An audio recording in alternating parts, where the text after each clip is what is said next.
दोस्तों, कभी सोचा है कि कल तक हम जिन पर अपना सर कुर्बान करने को तैयार थे, आज उन्हीं के साथ हमारा नफ़रत का एक बाज़ार जो है वो गर्म हो चुका है। आज हमारे ताल्लुकात, हमारी दोस्तियाँ, हमारे रिश्ते वो बड़े मुख्तसर हो गए हैं। क्यों?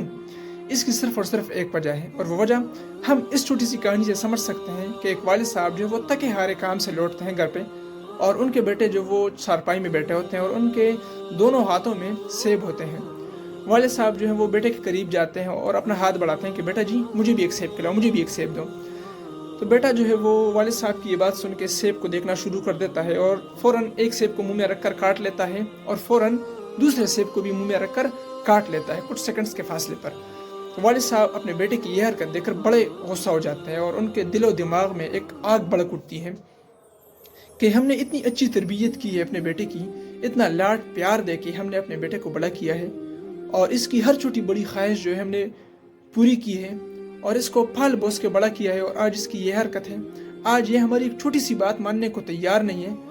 वो बड़े नाउमीद हो जाते हैं, डिसअपॉइंट हो जाते हैं अपने बेटे से, और वो काफ़ी गुस्सा हो जाते हैं। लेकिन वो अपने बेटे को कुछ कहे बगैर जो है वो चलते हैं अपने कमरे की तरफ।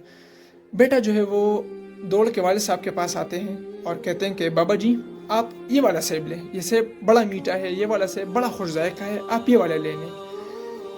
तो बेटा जब यह हरकत करता है तो वालिद साहब ये बात सुन के वो काफ़ी खुश हो जाते हैं और उनका सारा गुस्सा, उनकी सारी बेचैनी जो है वो प्यार में जो है वो तब्दील हो जाती है। वो अपने बेटे को गले लगाते हैं और उनको अंदाज़ा हो जाता है कि वाकई में मैं गलतफहमी का शिकार हो गया था, वाकई में मैं अपने बेटे की नीयत जांचे बगैर, नीयत तक पहुँचे बगैर मैंने गलत फैसला कर लिया।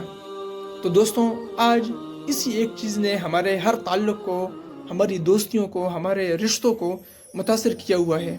हम बड़ा जल्दी फ़ैसला कर लेते हैं, हम मिसअंडरस्टैंड कर लेते हैं, हम सामने वाले की नीयत तक पहुँचे बगैर, हम सामने वाले की इंटेंशंस तक पहुँचे बगैर हम फ़ैसला कर लेते हैं। हम कहते हैं नहीं, अगर इसने ऐसा कहा है तो इसका ये मतलब है, अगर इसने ऐसी हरकत की है तो इसका ये मतलब है। और फिर क्या होता है, सामने वाला कहता है कि मैं करना क्या चाहता था और इसने मतलब क्या लिया है, उसमें भी अनापरस्ती आ जाती है। वो कहता है कि रहने दो। तो इसी तरह दोनों अतराफ से जो है वो मामला ख़राब होता जाता है। तो दोस्तों, बरसों के ताल्लुकात को, बरसों की दोस्तियों को कुछ सेकंड्स की खुराक होने मत दें, बल्कि मसाइल को बैठ कर बातचीत करके हल करने की ज़रूरत होगी।